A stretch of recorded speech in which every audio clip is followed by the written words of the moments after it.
Hey guys, I'm Travis Dusek from Custom Products. Website's www.customproducts.us if you want to check it out. What we're going to do today, we're going to run through the Custom Products CP Air tank reg with you, show you how to rebuild it, show you how easy it is to maintain, show you how to switch it from high pressure to low pressure. You can do all those things by simply disassembling the regulator. All of the Custom Products come with a lifetime warranty, so if you ever have a problem with a burst disc, with a fill valve, with the top of your regulator, anything on the internals, everything's covered under our lifetime warranty. So that's one thing that no other company's offering. So again, you'll never have to buy a burst disc, never have to buy a fill valve, never have to buy a gauge. All that stuff's covered under our warranty. So let's go ahead and get started here with the tank reg. So take it over to our little tech area here. What you're going to do is you're going to grab your 3/32 wrench as the first step, and you've got two set screws, one on either side of the top of the regulator here, right there, and then again right there. So what we want to do is we want to use our 3/32 wrench, and we want to take both of those set screws out of there.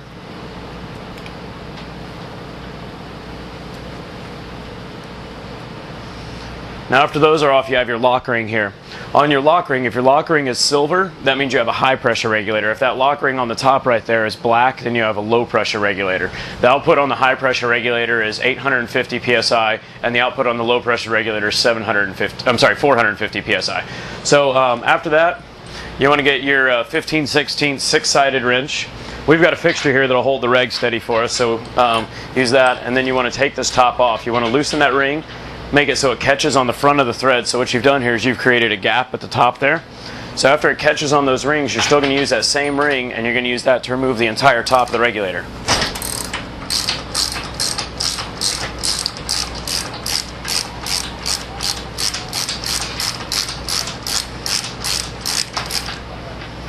Alright, so after the top of the reg's off, now what you want to do is turn the whole thing upside down and pull it off. Then what you do, this is actually your piston. The spring that is actually your pin valve. So on this piston here, you see you've got these springs. These are called Bellevue springs. If you ever see a coiled spring, that's not nearly as accurate as a stack of Bellevue springs. So there's 12 actual springs on here. Each of those discs is a spring. A lot of people think that those are shims. What a shim does is creates a gap. So that doesn't actually have any spring properties. This is actually a patented spring that we buy from the company called Bellevue, and they own a patent on that. It's the best spring combinations you can use for any high pressure regulator application. So you've got your piston there. Again, the piston you see is, let me get these springs off here. The piston you see is silver. If the piston is silver, that means again you have a high pressure regulator. If it's black, you have the low pressure. So the piston will always match the color of the ring. There's no performance difference in the ring. The performance difference is in the actual piston itself. So you've got your piston, and then if you look down in here, you've actually got a brass piece. That's your seat floor. So you want to go ahead and just bang that out on a counter. You want to make sure your countertop's a wood, or like we have a towel here on a metal countertop. It won't come out. Then you got to get your pick in there and pull it out from the bottom. Now you have your brass floor. This has two O-rings on it. One on the inside there and one on the outside there, and then a little bit farther in there you actually have your reg seat. So this is the entire reg seat in here. So every time you rebuild this, you want to replace your seat, you want to replace both of the O-rings here that are on this piece, and you want to replace your O-ring that's on your piston as well. So after you've done that, you want to lube it with Dow 55 lube. So I'll show you guys, we'll just put a little lube on here, a little lube on there. And one thing, whenever you're lubing O-rings, all you want to do is, there's always a gap in between the O-ring and the side of the metal. You just want to fill that gap with lube, and that's really all you're trying to do. And I'll show you, it's really easy to show you on this piston here. You can see now how there's a little bit of a gap at the top of the O-ring right there. So whenever you get your lube, you just want to get a little out, you want to put it on there, and then run your finger along the side of it. And what we've done there is filled the gap on either side of that O-ring. So you still see the O-ring, but you filled the gap in between the metal and the O-ring. That way you make sure you have enough lube on there to keep it lubed. After that, you want to put your spring stack on there. It's going to be hard to see on the video, but if you go online and download the reg manual, you can show the springs, actually the outside edge will either be down or the inside edge will be down, because these are kind of cone shaped. So the first one on your reg stack, you want to start with the outside edge being down against the regulator, so it sits flat against their edge. You shouldn't see a gap in between the spring and there. Then you want to just alternate. So the next one, the inside edge is down, outside edge is down. Like I said, you'll do that with all 12 springs. So eventually the top spring will be up, almost like a bowl shape. Now the spring stack's very important that you get that right. It's really important to take a little bit of time and make sure that you have them right. You should have them alternating, like I said, one up, one down, one up, one down. The bottom one should be down and the last one should be up like a bowl, and there's a total of 12 of them there. So now you've got your spring stack on. You want to drop your seat in.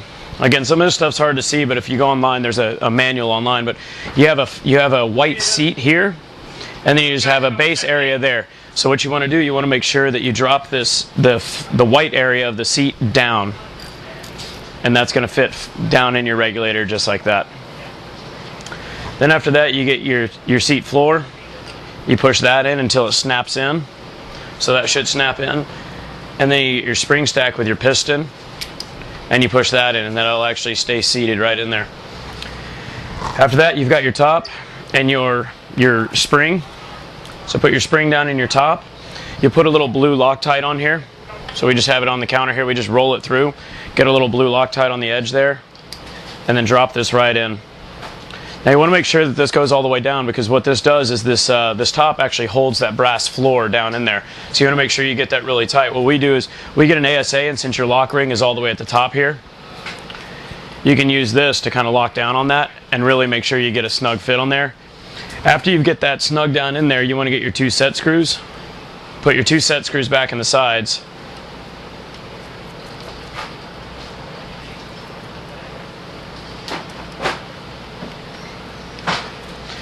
And then you can take your ASA top off without unscrewing the top, because you've got those set screws. The next thing you have to do, and the only thing left to do, is to drop this this lock ring back down on there. So again, we'll use our 15/16 6-sided wrench. Lock that down. Now a lot of people think that that's a way to get it to line up in your ASA, and that's not the case. This lock ring actually is what is another safety feature that holds everything together. So it's really important to get that really tight on your regulator. So then you've rebuilt your regulator. If you were changing from high pressure to low pressure, the only thing you do is switch out the piston. It's the exact same spring stack, it's the exact same seat, it's the exact same seat floor. So everything else is the same except for, like we said, that piston. The piston links change, and that's the same with the inline regulator also. A silver piston is the high pressure, and a black piston is the low pressure. I can also run you through real quick on how to rebuild the fill valve. And so we'll run through that real quick, because our fill valves are rebuildable, and like I said, they come with a lifetime warranty. So what you do is you got a 7/16 socket here. Oh, and that one's in there. Go to our fixture again to hold it in place for us.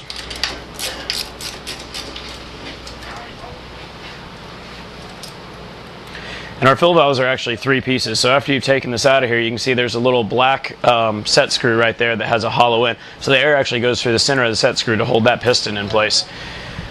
After that, you want to grab your Allen wrench, which we have here. So 1/8 Allen wrench. And you use that to take out that set screw. So you've got your set screw there, you've got your piston, and then you've got your fill valve body. So all you would do is change the O-ring on your piston right there, which is a 004 O-ring. Put a little bit of lube on there. This doesn't require much lube at all, guys. Just a very little bit. You have so much pressure behind this thing, it makes it really easy for it to seal. So drop that right down in there. And then get your set screw again with your 1/8 Allen wrench. And tighten this back in here. Now this set screw doesn't have to be very tight. Really all it does is keep the piston from falling out of the back of the body. So just hand tight's really fine. Put some Teflon tape on there. I'll save you guys some time and not put that in there. And then change this, screw that back in. I will show you one thing. A lot of people complain about the slow fill rate of the CP tank, and we actually designed it that way. All of our systems are 100% filtered. Basically, if you put less dirt in your tank, you put less dirt in your gun, your solenoids, all your gun parts are going to work a lot longer. So we've got the filter actually sits right underneath the fill valve there, and then you've got an O-ring on top there, which creates a gap. So if you ever wanted to take your filter out, look, which we don't necessarily recommend, but it's not entirely a bad thing either. It just creates more service issues. So if you ever wanted to take your filter out, that would be the filter that you'd be removing. So you screw your fill valve back in, tighten it up, again with your 7/16. There you go, guys. In just a couple of minutes, we've completely serviced and rebuilt our CP air system. So if you guys have any questions, always refer back to the website. Again, it's www.customproducts.us. And I'm Travis Dusek. I appreciate you spending some time with me.